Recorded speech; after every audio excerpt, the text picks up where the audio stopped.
Hi, welcome to Real Perspective. In this week's edition, we are going to look at Problemista. We're going to look at the new remake of Roadhouse and the next installment of Ghostbusters called Ghostbusters Frozen Empire. So first, we're going to start with Problemista. Problemista. What is the word problemista? Is that a foreign word for problem? It may be. Which, yeah. Okay, anyway. All righty, let's take a look at the trailer, and we'll come back and talk about it. All righty, here you go. This is the story of Alejandro. His mother gave him everything, but she had a recurring dream of Alejandro leaving the safe world she created, where he'd face the dangers she tried so hard to keep him from. Lo siento, señora Fuentes, pero Inmigración decidió no considerar la aplicación. Alejandro Martinez. Yes, hi, let's speak. Mr. Khalil's ready for you. Thank you. Okay, look, you don't have a while. You have a month to find someone to co-sign your visa. And if you don't, you have to leave the U.S. I started freelancing for this lady. I'm late. I know I'm late. I'm so late. This menu. What is it with walnuts? Walnuts, walnuts, walnuts. It's like a cafe for squirrels. Walnuts, they go very nicely with the salad. Do I look like I need educating on fine cuisine? You think this lady can sponsor you? I mean, we'll see. We'll see. Well, Is this your dream, making toys? Yeah. Help me curate an exhibition, and I'll sponsor you. other thing is, you can't take money right now. He must find a sponsor and pay fees to earn money. The maze is impossible to navigate. Wait, I mean, this sucks so much for you. I'm barely keeping afloat. Your boss is a monster. I need to get paid. She's a Hydra. Such a nightmare. None of those options. Human being. Elizabeth, let me talk. I question if you are ready for this job. Why are you making everything so difficult? You don't know what it is to really want something. To be on a mission. Journeying into the unknown. It sounds brave. It's so simple, Alejandro. This is it. The sky's the limit.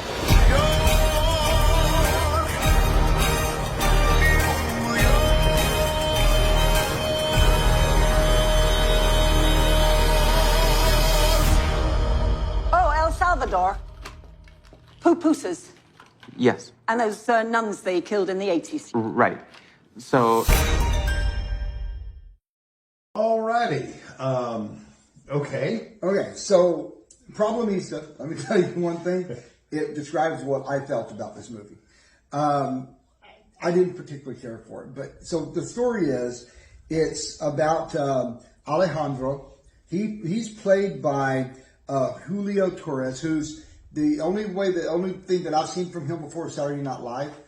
He's a veteran Saturday Night Live person of recent past. I prefer the old Saturday Night Live, but hey, you know, to each its own. Yes. Now, he wrote this, he directed it, and he starred in it. It's about him, Alejandro. He's an aspiring toy designer from El Salvador. And he has a work visa, but the only way to keep it going is to work with this horrible, maniacal woman that is yelling at everybody, played by Tilda Swinton, who is in Narnia, the Chronicles of Narnia. Yes. And among other things. So he's got to work with her. She's trying to sell her dead husband's paintings and have an art show. Now, it's just all about that and his, becoming American and becoming, into society and all that. It was actually a decent movie for the most part. I will say it's supposed to be a comedy. I sat there and I maybe laughed 3 or 4 times. I felt maybe I was missing something because seriously, like half the audience were like laughing like it was Abbott and Costello. Ooh, that's an old reference. So, Cheech and Chong, no, that's old. But laughing like it was like the best comedy in the world. I just did not get it. And then the director was there and he did a Q&A, and same thing. Anything he said, it was like they were laughing. And I'm going, this is just weird. I don't get, this wasn't that funny. There were funny parts in it. And again, it's quirky, it's weird, and I like that. You know, I've always said I like weird movies. And I do like the weirdness of this. It's got some weird parts in it, and I think that's kind of cool. You know, where he's also developing these strange toys. Sometimes it gives me a little bit of a feel like they had inspiration from... Not Toys with Robin Williams. No, not with Robin Williams. I'm talking about the guy, now I can't remember his name. Johnny Depp worked with him a lot, and he's in his stuff. That's what it looked like. Burton. Tim Burton. It looked a lot like Tim Burton stuff. Okay. Very beginning, because his mother would making these fanciful toys and, you know, like playground equipment. It looked really cool. And then he developed toys that were just weird. That I liked. So the story I liked. There's a couple things in there, we'll get to discussion in a minute, but there's a couple things in there that I did not like, that they were pushing. A couple things there. To me, it was just a mediocre movie. It just wasn't as funny as, I mean, like I said, I don't know if I was missing something or there's some inside jokes there, or maybe he passed out $10 bills to people and said laugh, and I just missed it. I don't know. But I didn't get it. And if anybody else watches it coming up, it opens this weekend. If anybody sees it and you want to just clue me in, let me know what I was missing. If you laugh, if you watch it, it does have cussing in it. That's pretty much the big thing. Now it does have some sexual. It's not like sex, but like references and situations. Okay. So it's got a little bit of that, and it's more of as we'll talk about in a minute, some other gay, the sex things that they had there. Yeah. So that part of it, but as a whole in the movie, the movie itself was cute. It just wasn't as funny as I thought it was going to be. So that's my review. And if you want to see it, just kind of be wary of what you're going to have in the movie. There's going to be a lot of cussing. There's a lot of big cuss words, you know, the major ones. Okay. And like I said, it's the sexual situations, and we'll talk more about that as you talk to me about it. Okay, well, here's the thing. There's a few things that I'm noticing about it. First of all, Emma Stone serves as a producer under her Fruit Tree banner. Okay. That's making a lot of sense now. Okay, there you go.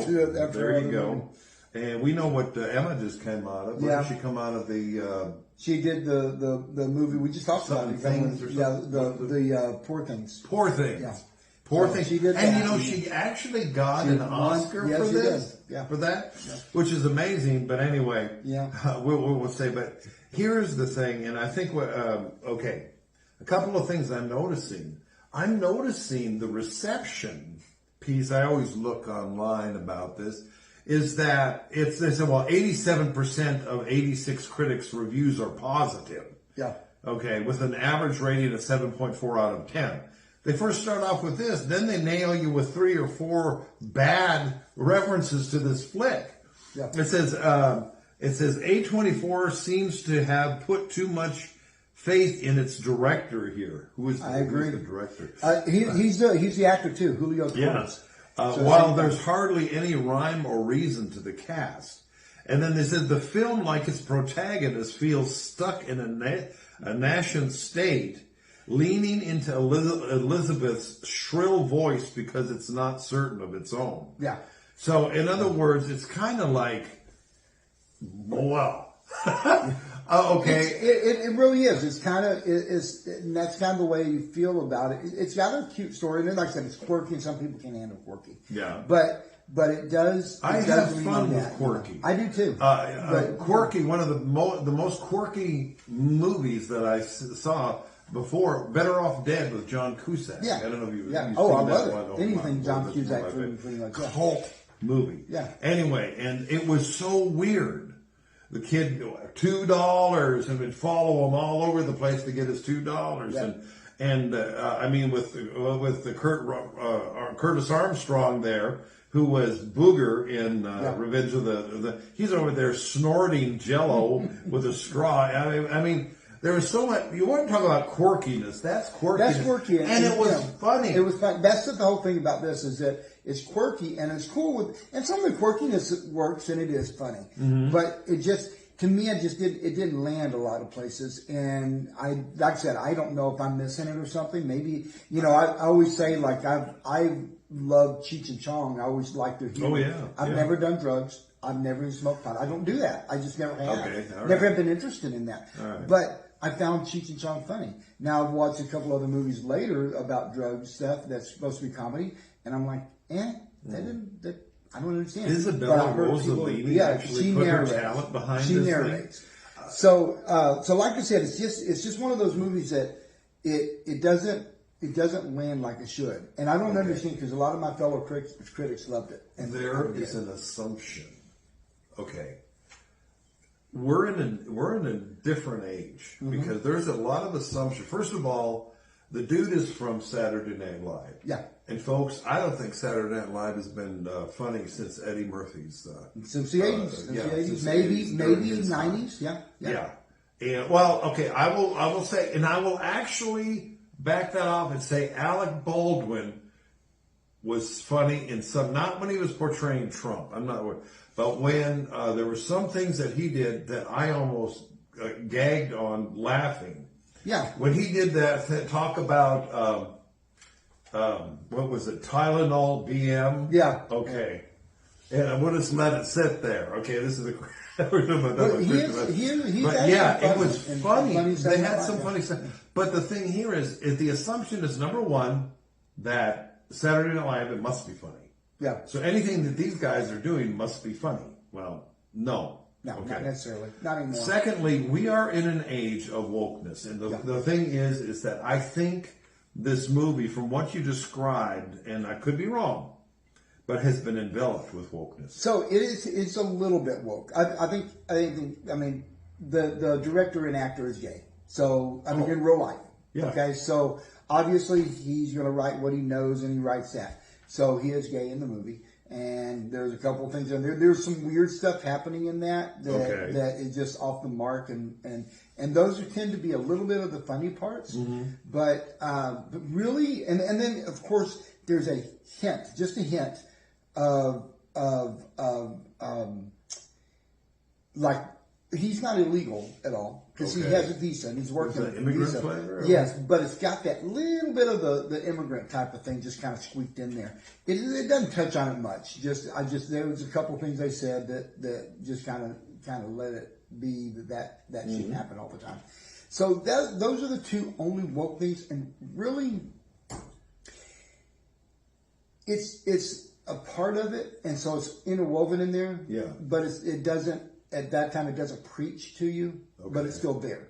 So it bothered me, but it didn't bother me. You know what I'm saying? Okay. It wasn't being preachy, but Well, it was I know there. people that But there was some stuff that you made see me two dudes uncomfortable. kissing, they're not going to watch that the made movie. me uncomfortable. And not just that, they had another scene in there that just kind of like, you kind of go, looking around because you don't want to watch that. It wasn't anything like deep and gross and stuff like that. It was just the situation. So, okay. And I'm not going to go into that, but it just, to me, that was part of it. But, Okay. but above that, it just didn't land anywhere. It just was all over the place. I've seen, trust me, I have seen movies like that is just, I don't know, they just don't click with you. Yeah, and I like the beginning, I like the middle, I like the end. Okay. All that with his character. So his character develops, boom, boom, boom, boom, and because of Tilda Swinton's character, he develops things that Now, happen. Tilda Swinton, let's talk for a second about Tilda Swinton. She looked crazy. Well, that's what she, which is yeah, good. that's I mean, what that was her character, Yeah. right? So, and Tilda, well, let me see. Tilda Swinton, she was in the Star Trek series. Yeah, she was also in Narnia. As a Borg. She was in Narnia. as a wasn't she in Doctor Strange? Was that her or another one?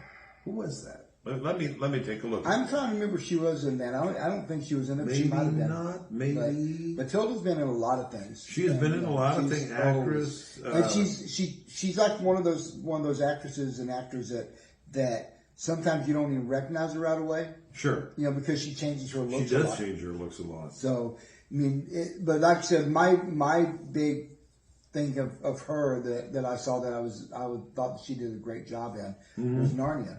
Where she Narnia, I played love the that White movie. Witch. She's the ancient one in Doctor Strange. Yeah. Okay. But, yeah. So like I said, I like her, and she did a great job in here.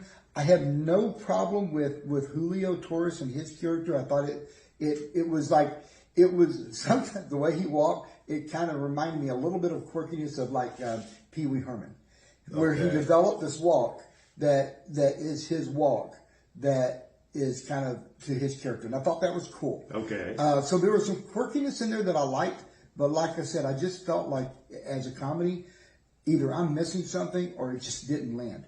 So that's the only reason I'm saying that. Okay.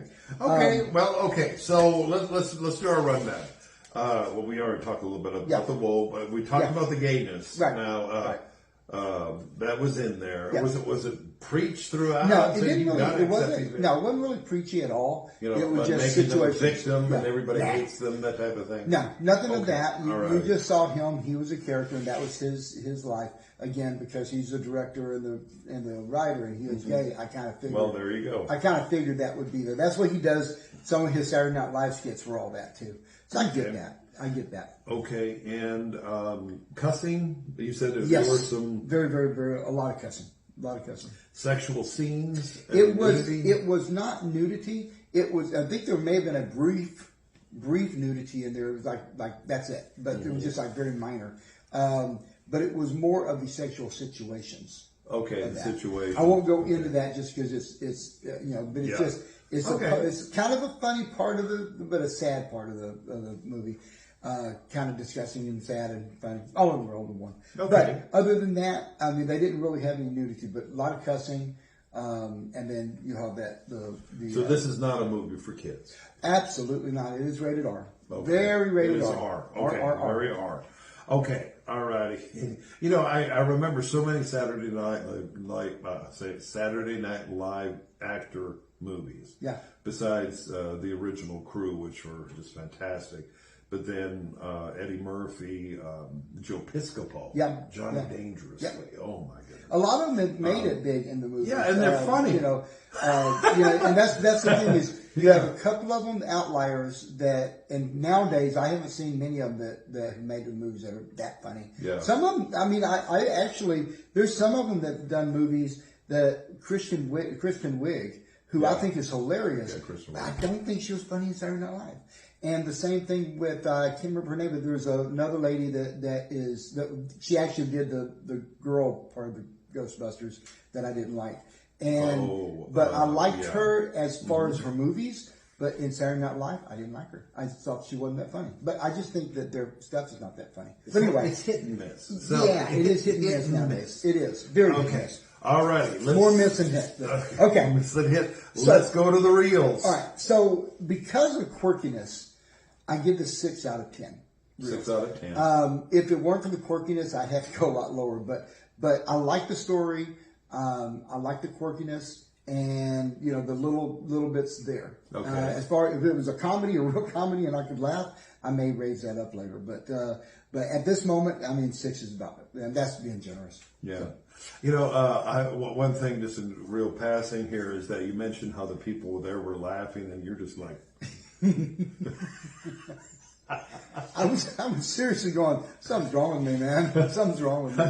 hey, they were there. They may have been passing something out to partake before. Well, see, I get I watched. Like I said, there was a drug movie, Pineapple Express or something. Oh, yeah, where it was. yeah. And I sat there and going, "It's not funny," and everybody's laughing. And someone said, "Well, do you know what that means?" No. Well, why not? Because I've never done any kind of drugs. Man, Yeah, I'm just very yeah, naive all right. about it. But I knew when you watch Cheech and Chong, it wasn't you didn't have to smoke to know the humor, and you could just get that. Yeah, it was funny. It was funny. Yeah, these were actual comedians. Anyway, So yeah, 6. There you go. 6 out of 10. 6 out of 10. That's problemista. We have passed the problem. Yes. Now let us All right. move on. And what is our next one? Our next one is a remake of Roadhouse with Okay. Jake Gyllenhaal in the Patrick Swayze role. Okay. So, alrighty, we're going to show you the trailer. Here it comes, and we'll be right back. Before we start, do you have insurance? What? Your coverage good? Like, you have dental? Oh, haha. Is there a hospital nearby? Is it, like, too far? About like 25 minutes, I'd say. I just slapped you. Are you all right? What?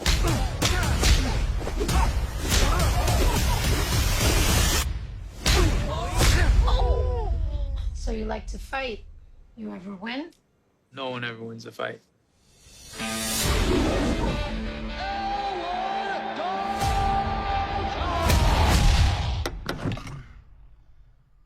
This ain't the Holiday Inn, pal. I'm moving. A friend of mine suggested I come talk to you. I own a roadhouse out in the Florida Keys. Lately, it's been attracting the wrong clientele. I can pay you good money. Judging by your car, you need that. Well, I like my car. Think about it. I know who you are. Elwood Dalton. Big fan, man. That guy's got a knife under his shirt. You just take a big step back and pop me in the face. You can do it. Tell me about this bouncer. That's all nice, like he's Mr. Rogers or something, but then he'll haul off. Really interesting guy, overall. Brand wants to take the roadhouse away from me. He wants to build some resort. I should warn you. People have a certain way of getting things done around here. Hey, fellas. Looks like you're having a smashing night. Dalton! I got a tip for you. Don't let no one get this close. Let me guess. You know, threaten me, tell me to get out of town. I get the impression that you can't be threatened. Once Knox is on the job, it's over, baby. It takes a lot to get me angry, but when I am, I just can't let go.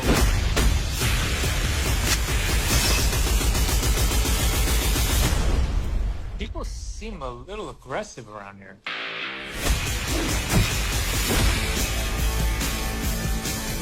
Is that one in front of yours?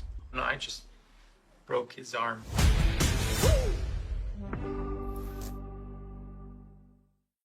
Okay, well, you know, it looks action-packed. It is, yeah. And it looks like, I mean, he's slapping those guys around. Okay, anyway, and they saw the trailer, so that's what... Okay, Yeah. give us your review, guy. All right, so this movie and this one. So in the original, they were seeking out the character to come and help them at the bar. In this one, he's passing through town, and he's in this. Everybody knows his reputation, so they're asking him to help. The main guy is saying, "Hey, can you help me rein in my bar here?" Okay. So it's kind of the same as that. The one of the things that they did differently, I think, to go into the youth of today, is they made it, instead of like a boxer and everything that Swayze was in his movie. Yeah. They're MMA fighters. Okay. So maybe there was a reason to bring in Conor McGregor.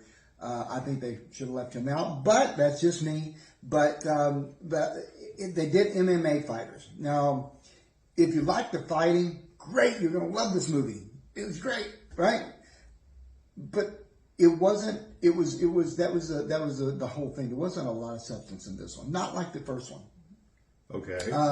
I did enjoy the movie. It was, like I said, he's coming in as a Patrick Swayze character. They've got the love interest, the doctor. A lot of the stuff, kind of the same thing that they had before. Okay. They have all this stuff. The bad guy that owns a town, but is a little bit different. It's the bad guy's son in this one that owns a town, and not the bad guy. Like in the original, Ben Gazzara did this, but he was actually the bad guy. But this one is the bad guy's son, who bad guy's in jail. So there's some similarities, but it doesn't quite have the magic that the one in '89 did. Okay. I think mainly, I don't think you could, like Gyllenhaal was one of my favorite actors. I liked him. Mm-hmm. I really like him. I've seen some really great movies with him that he's just a great actor. But in this one, he doesn't have the gravitas to replace Patrick Swayze. No. He doesn't have the swagger. He doesn't have the looks. Swayze was naturally built. When you look at Jake taking his shirt off, it doesn't look natural. Okay. It looks fake. And I know it's not. I know he worked out and all of that, but it didn't look right. It was also a very brooding, guy that was doing this. Where not a whole lot of comedy from his end. There was a little bit. You saw a spark of humanity, but it was really dark. Okay. Where the Swayze was a little bit light, but he also had that dark undertone with him. I thought Swayze did a great job in this one. Gyllenhaal, not so much. Okay. As well as the rest of the cast, I thought were just lackluster. I always thought, and again, I didn't want to watch it the original beforehand. Mm-hmm. I watched it after I saw the screening of this. Okay. And I'm going, am I remembering the '89 one wrong? Because I just want to be sure. So I'll watch it. Hands down, it does not compare to the '89 movie. Conor McGregor cannot act his way out of a paper bag. Mm-hmm. It was so cartoonish and character driven like that. It was so cartoonish and so over the top that it just took me out of the movie. Now again, some of the other stuff that they did in this one, the big scenes where they had the big crashes and big things where someone would have died in real life. Yeah.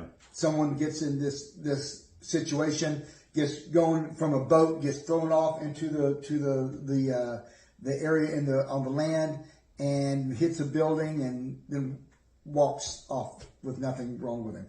Those were a little bit, Was it cartoonish? It was like the Roadrunner? That's the way I was thinking about. Because when you look at the '89 one, they did have people get hurt. Mm-hmm. And when, you showed all the pain. You showed Swayze when he got shot or cut. Things like that. It was like real. But this one was a little bit more farceful. I said I liked the story some. I like the nostalgia of watching this again and with somebody else involved. And I would give them props for trying to change the story. I always hate, there's two things. I kind of probably contradict myself sometimes. I don't like a movie that is remake that goes reel to reel all the way through exactly the same movie. However, I also don't like a movie that calls itself a remake but it's totally different.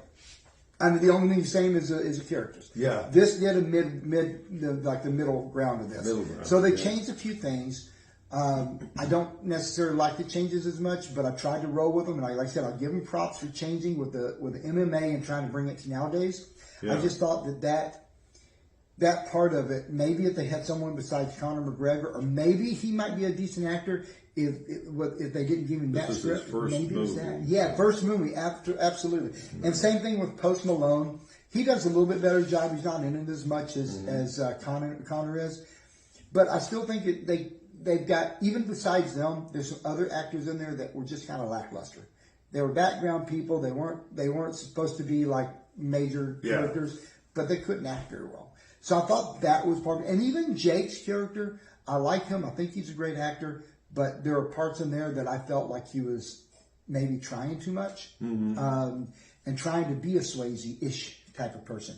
So yeah, I mean, it was fun to watch, but I would prefer to watch the original now. So that's what I figured out whenever I stayed up until 2 a.m. to watch the screener and decided the next day I'm watching the whole movie of the '89 one, and I watched it and I was like, oh no, this is the boss. The one that's now is pales to that movie. So yeah, I'm just not that crazy about it. Now it is rated R, like the old one. Oh, yeah. The old one was rated R too. If you saw the old one, expected more of the same. A lot of cussing. Okay, a lot of cussing. Mm-hmm. It surprises me that it doesn't have as much nudity as the first one did. I don't remember the nudity in the first one until I rewatched it. But the second one only had brief nudity, like in one scene, and that's about it. Brief, a little bit brief, and then walking away from Conor as Conor's walking away. But if you like the first one, you could watch this one. Tell me what you think. I'm kind of curious. I am so biased. I'm such a Patrick Swayze fan that they keep trying to remake movies. When they remade Dirty Dancing, oh yeah, I just thought, man, that's the worst movie that I've seen in a long time. I just did not like the Dirty Dancing remake. Dirty Dancing is just like that magic moment. I can't believe I just said that. That's from the movie. So that was a movie that was such a good script and such good actors, and everything came together. This one, same thing with the Roadhouse before. You didn't have some of those great characters like that, like you did on this one, or the original rather. So yeah, that's where I stand on that. Okay. So, a couple of things. First of all, I'm noticing that with the cast here. You talked about this McGregor dude. Yep. Okay, Conor McGregor is his first one. Yep. And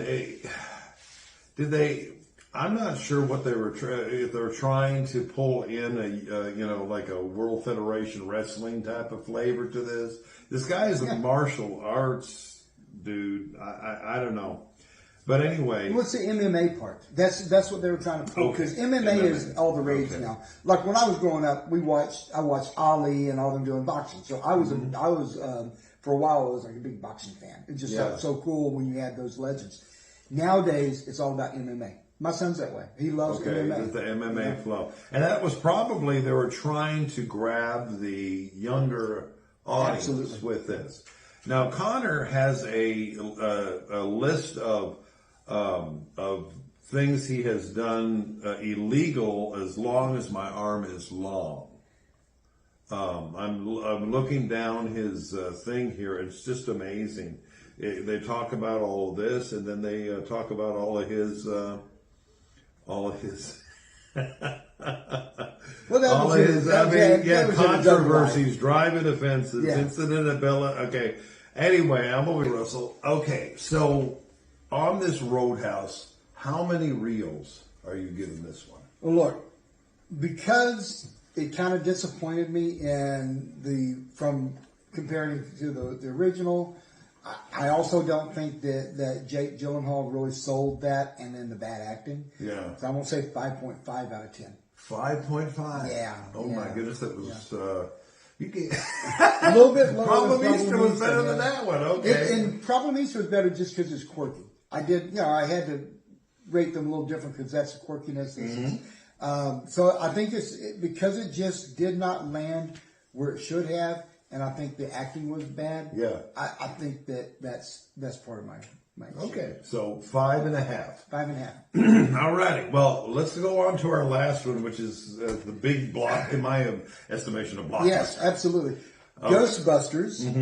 Frozen Empire. Frozen Empire. Yes. All righty. We're going to watch the trailer, and we'll be right back. We're gonna need all the help we can get. Let's get to work. All dark and horny at 12 o'clock. I've been waiting 40 years for this. They called themselves Ghostbusters. According to these hacks, they saved the world. No eyewitnesses. And who is found to carry the torch? Descendants of Egon Spengler. You have a miner hanging out the side of a moving vehicle, firing a laser gun indiscriminately. Has a proton pack. It's completely safe. I wouldn't say completely safe. The Ghostbusters are finished. Right, well, overruled. Sustained. Thank you. You the weird guy who buys strange old things? Correct on both counts. Buddy, you just hit the jackpot. What is it? Better question is, what's inside of it?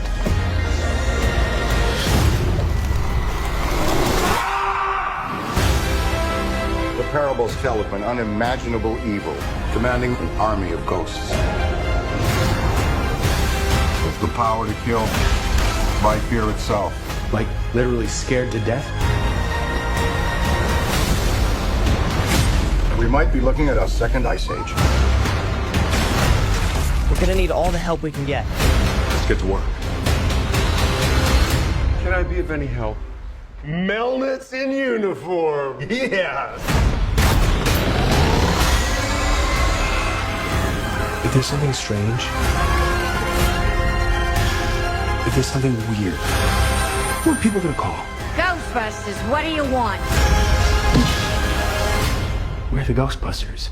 Can I tell you something else? What? Buster makes me feel good. It makes me feel good.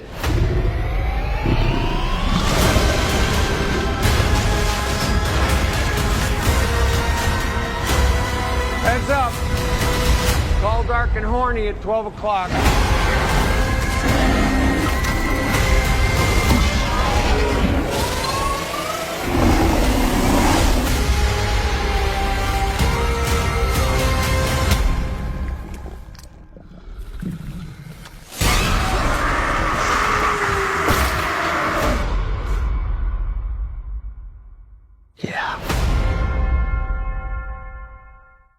Okay, that looks fun. And it is. That's a big word I can say right now. It's fun, fun, fun till Daddy takes T-Bird away type of thing. All right. I love this movie. Look, I've loved all the Ghostbusters except for that one little one with the all-female cast. Yeah. Not that it was all-female cast. It was just, I loved all the actresses in there. I loved the what they were trying to do, but the story wasn't there. Yeah. And they were trying too hard. And I think they could have made it work, but it just didn't. Saturday Night people doing it again to a movie. Exactly. Oh my goodness. Exactly. So, you know, and really the original cast, a lot of Saturday Night Live. Yes. Dan Aykroyd, Bill Murray. Come on. I mean, we had a lot of Saturday Night Live Yeah. here, but they made it work. All right. So in this one, the story is they have this artifact that they found. Now, they show you a little bit of a story, the backstory of this artifact, where when opened, then it causes everything to freeze around it. And so it's got a little bit there, and you have this portal, as always, to the Ghostbusters movies, portal to all the ghosts and inhabitants that are going to come down to the Earth type thing. They're going to turn this into a frozen, you know, like the next ice age type of thing.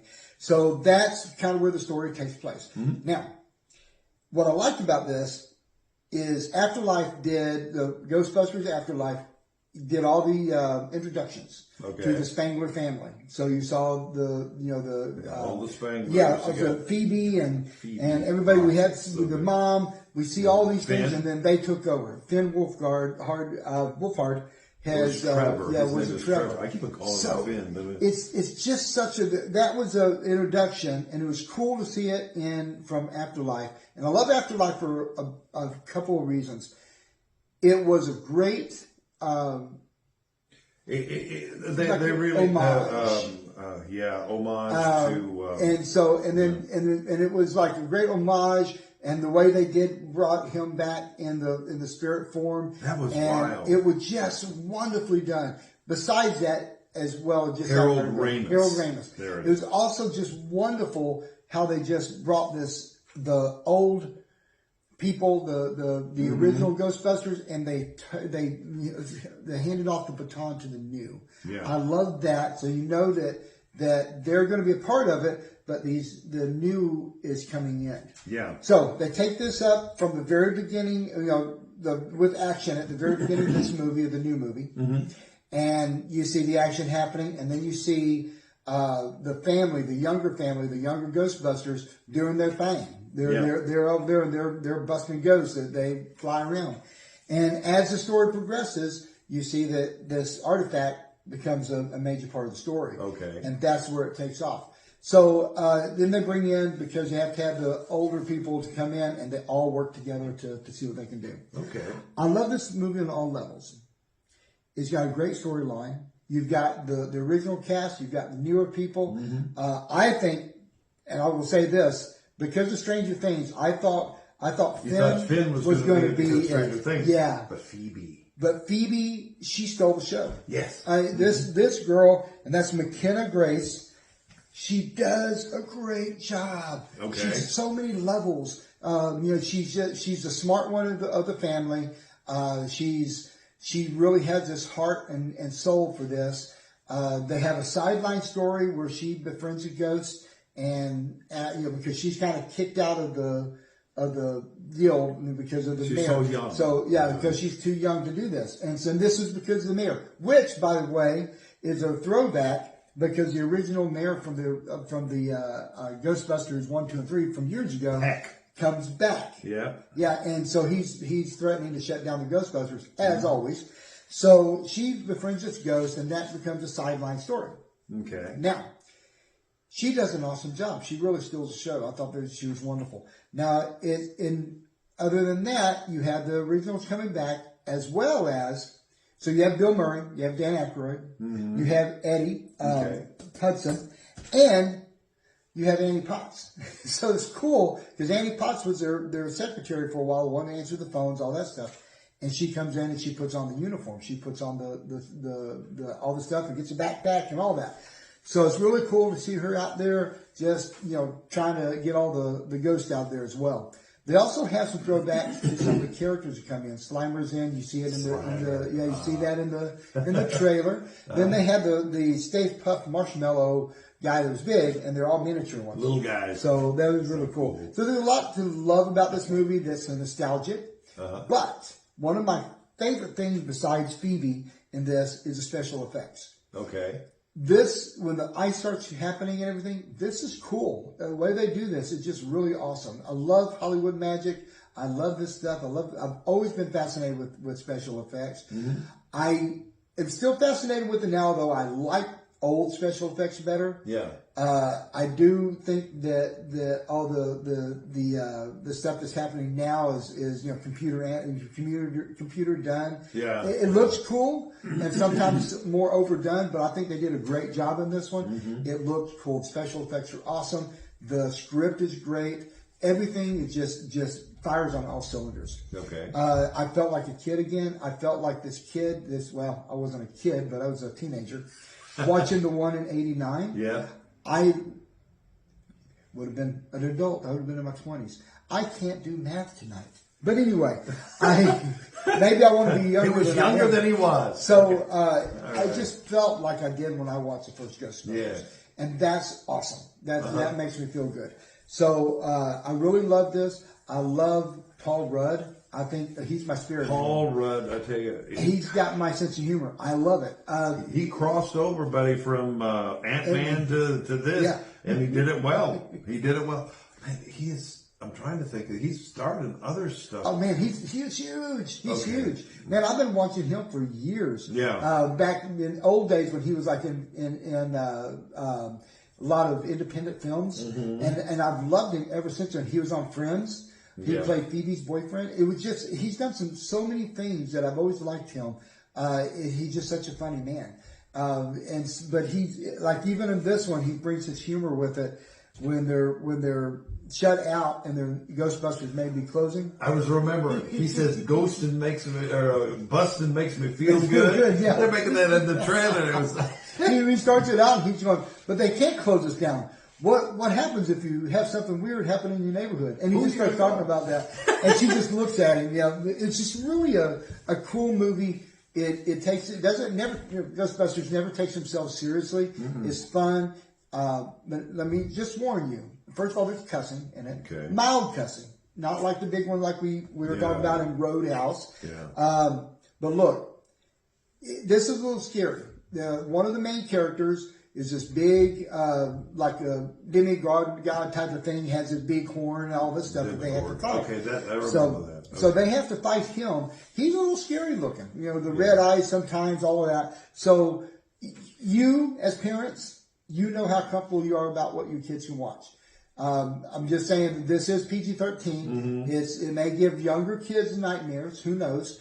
It's just one of those things that, as a parent, you make up your mind and do it. I'm just going to let you know. This is a little bit scary. As really all the Ghostbusters have been, because they have a character or two that's in there that kind of scares you. Yeah. But this one he's that main scare guy, and that's just they had one in there that looked like the Crypt Keeper out of Tales of the Crypt. Yeah, and they had the old library. I remember the library one. Remember the library one? Yeah.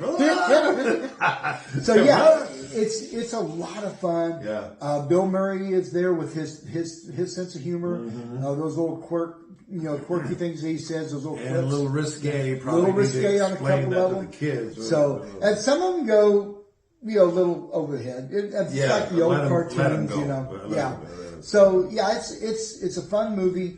There's some great actors in it, some great moments in it. I think it's just a fun movie all the way around. It sounds. I've been looking for. My grandson, 8 years old, been looking forward to this thing, and we'll see. I mean, he's watched some stuff before. He watched that. I don't know if he watched that 5 Nights at Freddy's flick. I don't know, but anyway, if he could see that, he probably. If he watched that, then he would be able to watch this too. Yeah, that's not. I mean, Five Nights at Freddy's is a little scary too.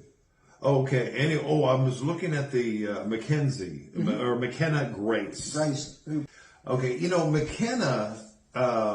She was a breakout star in The Afterlife. Absolutely, and she steals the show on this one. Yes, she really does. So and so that's one to keep our eyes on that actress, because I think she's got an incredible future. When when the first one, when the Afterlife came out, and even when this one, I thought Finn was going to be the biggie. Yeah. But this ended up being McKenna. Again, it was she just stole the show all the way through. And she's so good. She's so confident. She's cute. Everything about it, and she's a smart one of the bunch. Yeah. So just really cool with that. I think she just stole the show. It was just fantastic. I really like her. That's good. I like the idea that she befriended one of the ghosts. Yeah. And it's kind of like, I think on the cartoon they had somebody had Slimer there. They're always going around Slimer anyway. But that's it. Slimer's back. Hey, so we're right there. All righty. Let me see. Let's go down the list. We got sex and nudity. None. Okay. Cussing? Mild cussing. Mild cussing. Alrighty. And wokeness? No wokeness. Okay. No. Okay, good.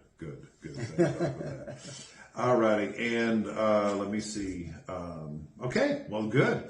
So, okay, give us the big one. How many? So, look, because this made me feel like a kid, I was transformed back into the original Ghostbusters that I saw. It made me feel that good, that much fun. The special effects of the ice, and McKenna as Phoebe, and Paul Rudd, who is my spirit animal again. He's got the same humor as I do. Because of all that together, 9. 9. 10. That is a high recommendation, folks. So, and you're recommending they see it big screen? Big screen. We saw it at IMAX. Okay. You don't have to see it in IMAX, but if you do, that's a fun thing to see. But see it in big screen. See it in the theaters where it's meant to be shown, because that is just huge, and it's so wonderful to see all of that. There's some movies that I love just kicking back at home and watching. I've got a pretty big TV, so I love watching TV, watching a movie here. But when it comes to cinematic movies like this, where you're going to get the big effect when you're on the big screen, to me, it makes me feel like I'm part of the movie. Yeah. So see it at the theaters. Mm-hmm. This is one I recommend seeing at the theaters. Okay. The other ones, I will say, Problemista. I know if you see it, wait till it comes out on TV or cable or something, or streaming. Roadhouse on Prime if I watch it. Prime is carrying Roadhouse, so it costs you nothing or almost nothing. But Ghostbusters, man, if you love the Ghostbusters franchise at all, go see it in the big theater. You won't regret it. Yep. All righty. Well, Russell, thanks so much. Thank you. Appreciate those reviews. And okay, so we got 3 down here. We got the Problemista 6.5. 6.5. We got Roadhouse at 5.5. Actually, Problemista was 6. Okay, 6. And, 6 and 6 and 5.5. 6 and 5.5 for Roadhouse. Okay, and 9 for Ghostbusters. So that means that's a heavy hitter. So you need to go see that one. Anyway, all righty, folks. Thank you for tuning in. And we always enjoy bringing you the reviews, talking about these movies, and hopefully you catch something before you go see them, or if you don't go see them, or whatever. But anyway, be back and tune back in for our next Real Perspective. We're going to have some more reviews and talk more about the movies. So God bless you all. Have a wonderful week, and see you at the box office. Thank you.